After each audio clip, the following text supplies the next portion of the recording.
welcome back to the wonderful world of dodgy movies and TV. I am your host, movie and TV Mistress. So, last week I reviewed a film called The Bees. This week I'm reviewing an anthology movie called Body Bags. Because I'm all about, consistency, I guess. Or being, talking about politics and the world we live in at the minute. Killer bees, killer hornets, and body bags. So this is one of the films that I picked up off of eBay. I used to love this as a teenager. It was one of my favourite anthology sort of films because it's directed by John Carpenter, and one of the stories is also directed by Tobe Hooper. When I was a teenager, that was what I watched. And it was pretty good, actually. So I rewatched it recently whenever I got it on video, because I haven't been able to see it in ages. And I thought, right, let's see what John Carpenter is like as an adult rather than as my teenage self. And I was pleasantly surprised. From John Carpenter.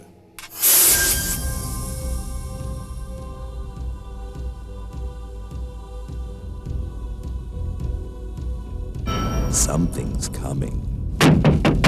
Maybe I'll see you around. I see things. I think maybe I can help you. Something strange. Weird. Gruesome. Painful. Sexy. Yes, yes! When can we do it? Something shocking. Your brains are the only food on which we can thrive. What have you done to me?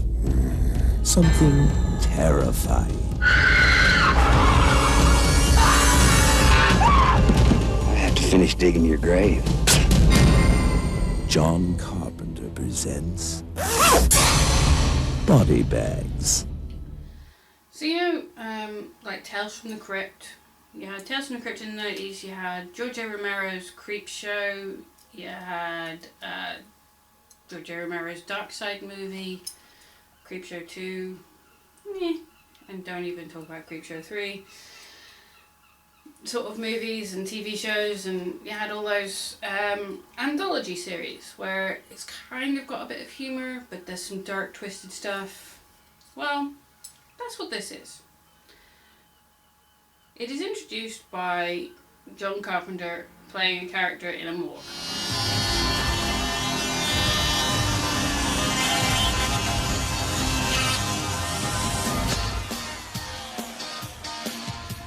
Ah, good evening. I was just taking a little break. It's been a busy night. Lots of new arrivals. I call them the arriving departed. Well, back to work. What the hell? One more for the road. Just a dash. Adds a little spine. Long life. Oh, better. The doctor will see you now. Ugly. Man, are you ugly. Well, we all know it isn't what a person looks like. It's what's inside that counts.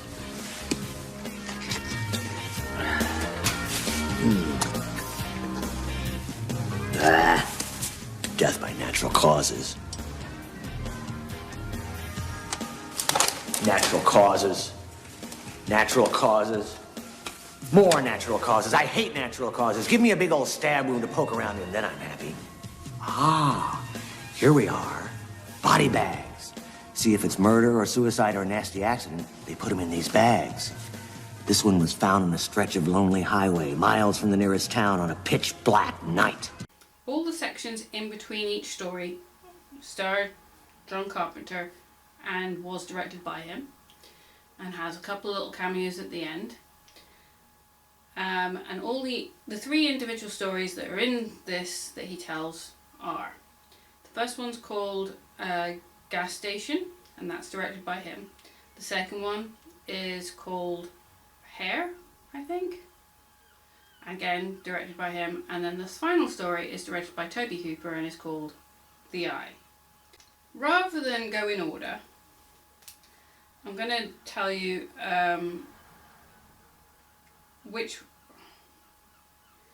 ones of these stories I actually think are the best, and which one I don't really enjoy, but it feels like it belongs in an episode of a program like Tales from the Crypt. The second story, called Hair, stars Stacey Keach and David Warner, and it has Blondie in it and another singer, I forget her name. She sung a theme tune to Bond and appeared in the opening. I'll put her name here. Anyway, it's about a guy whose hair is thinning, and he does crazy things like paints his head, brushes his hair in different ways, kind of like a certain US president. And in the background we keep hearing about this hair company, the Roswell Hair Company. Roswell, pay attention to that name. This one is more comedic than scary.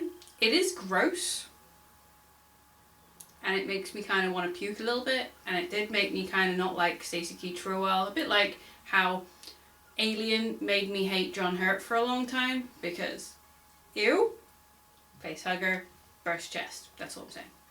So Stacey Keach finally, his girlfriend gets sick of him trying to do stuff. She's like, I love you, I don't care about your hair. This is what I say to my husband all the time. And he goes on about his hair thing, and I'm like, there's nothing wrong with your hair. But anyway, blokes will be blokes, and they'll get, self-conscious about their hair. So he finally decides, after she's sort of pretty much dumped him at this point, or walked out on him. She's not completely dumped him, but she's walked out on him and said, look, get over yourself. So he goes to the Roswell Hair Company, and they give him a hair transplant. And basically, this is what Stacey Keach looks like. Please, God, just let me have it.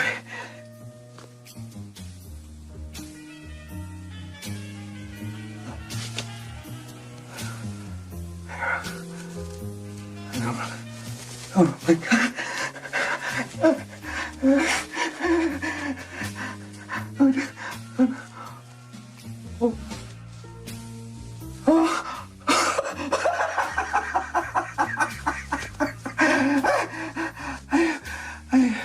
It's hair. I have hair. It works. Oh God, it's like a... And what comes to mind now, as an adult who hadn't seen The Room when I saw this, Tommy Wiseau's hair. Anyone? And then he gets back together with his girlfriend. Oh, that's it. Her name is Sheena Easton. There we go. Yeah. And they make love, and creepiness starts to ensue. In that there's a hair at the back of his throat that's attached to that thing that dangles at the back of your throat. There's a hair attached to that. And then he gets sick, or he thinks he's getting sick. And then he gets tired. And then when he wakes up, there's hairs all over him, and they're growing really long. And he pulls one out, and it bites him. So he goes back to, he tries to cut it, and he goes back to the Roswell Hair Company. And wouldn't you know it, with a name like the Roswell Hair Company, from an alien organism, and yes, the people that run it are all aliens. It's a bit like that TV show I watched on Amazon about ants that are eating people's brains. Brain Dead. That was a good show, got cancelled after one season. Toby Shalhoub was awesome in it. It was just brilliant. It kind of fits in with what's going on in the world, and especially in America with the government. I'm just saying. Ants eating brains. But in this case, it's weird snaky worm hair thing that is eating the brains of the humans, and they like brain, and it's the easiest way for them to do it is to pretend to be a hair company. So yeah, that felt like it belonged in Tales from the Crypt. Like an episode. And when I was researching this movie, it turns out that this was hopefully intended to be like a pilot for a TV series of body bag like Tales from the Crypt, we would have body bags. Yeah, that didn't happen.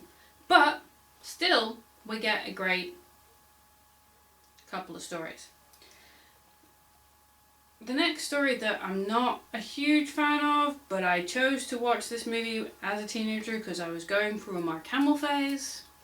Yes, I was going through a Mark Hamill phase. That meant I watched a lot of stuff that had Mark Hamill in it that probably a lot of people aren't aware of, specifically Guy from Neutronics, Slipstream, you know, anything that where he was actually on screen. I even played, you know, Wing Commander games just because it had Thomas F. Wilson and Mark Hamill in it. Mostly Mark Hamill.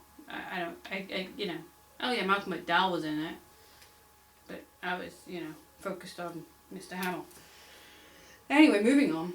Third story, directed by Tobe Hooper, is called The Eye, and it stars Mark Hamill, and his wife is played by not Tippi Hedren, but Twiggy. And he's a baseball player who had a car crash. Irony of irony, considering what happened to Mark Hamill between Star Wars and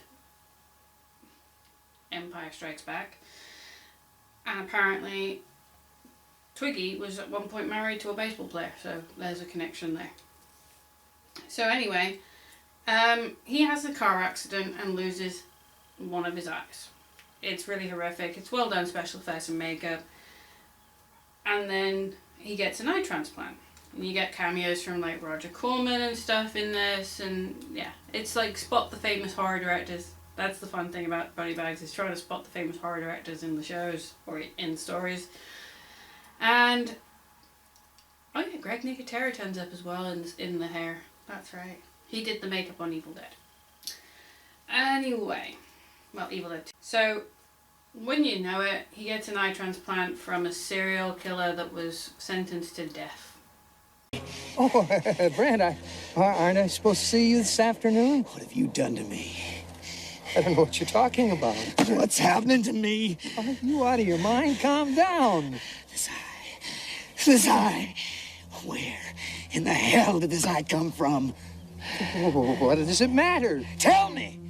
Well, from a man who died.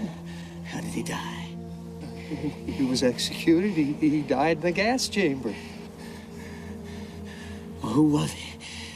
Tell me. Randall. John Randall.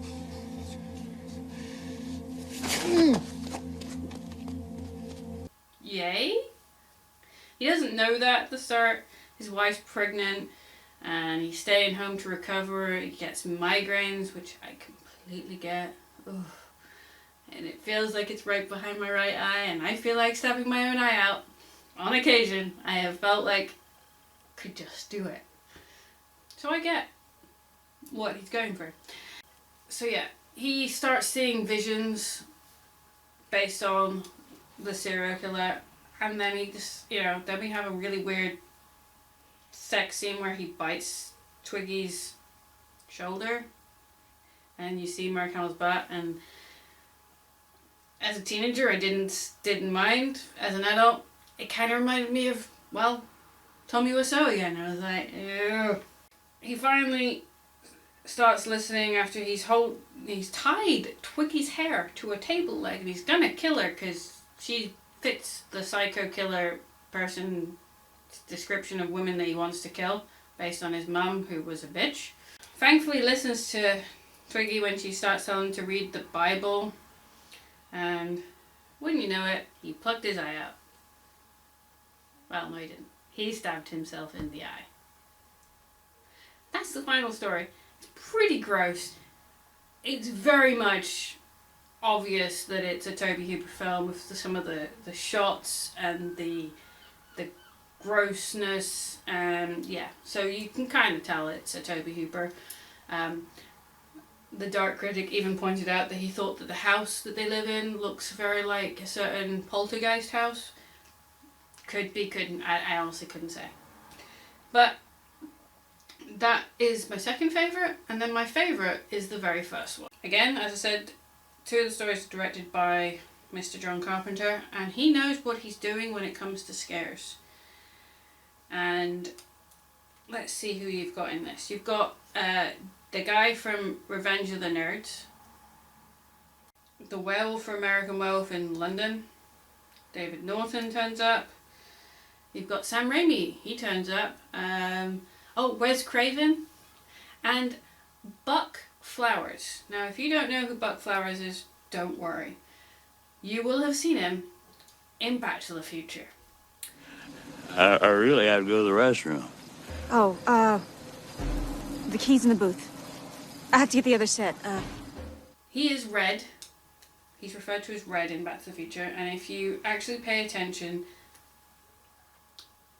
when they're in 55, there is a character called Mayor Red Thomas. Means more jobs, better education, you know, that jig. Mayor Red Thomas is Red, the homeless dude in 1985, played by Buck Flowers. And Buck Flowers generally plays drunk, homeless-looking people because that's what he looks like, as well as appearing in some exotic or erotic films back in the 70s. So you've got this girl, she's working the night shift in a gas station. She takes over her shift from the nerd from Revenge of the Nerds and is told that, you know, the door locks automatically behind you, so make sure you get keys on you and stuff like that, and don't worry about cashing up, it'll be done by the next guy. And then she's studying because it's late at night, and all I could remember was being at uni and working the cloakroom.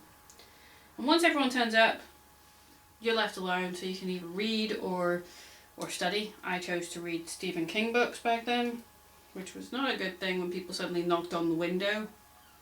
Made me jump every time.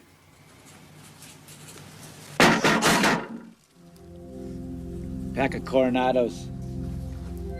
Oh, and also, it takes place in Haddonfield. And wouldn't you know it, there's a serial killer on the loose. Strange that. So yeah, it's little references, it's little, you know, let's see how many of my horror movie director friends I can get into this, you know? And it's a slasher story. It's a story of a girl trying to avoid being killed by the serial killer. The problem is she doesn't know who the serial killer is, so she's kind of dubious of different people. She has a bit of a crush on David Norton. I can kind of see it. I mean, I think maybe it's the leather jacket or the car she's got a crush on more than him, but, you know, each to their own. And she's scared of Buck Flowers. There's some creepy art. Then a dead body turns up at Buck Flowers, and then she knows that the serial killer's there, but it's not Buck Flowers, it's somebody else, and she's on her own, and she's stuck outside, and she hasn't got the keys, so she's got to find the keys. And she knocks over the Employee of the Month picture, and oh, wouldn't you know it, that's Sam Raimi in the picture. But don't worry, Sam Raimi comes back later. Oh, he's not the killer.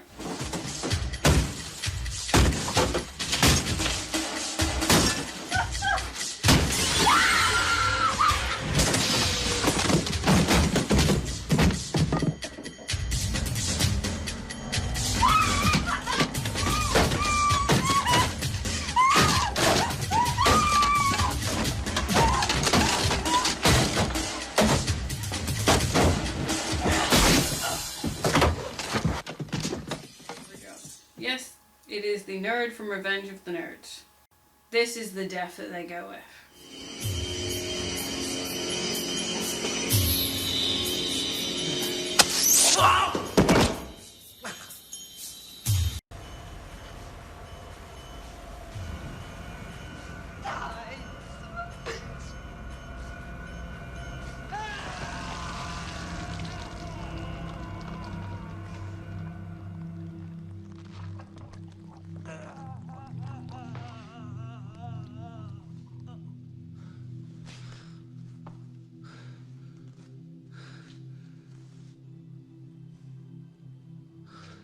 Forgot my credit card.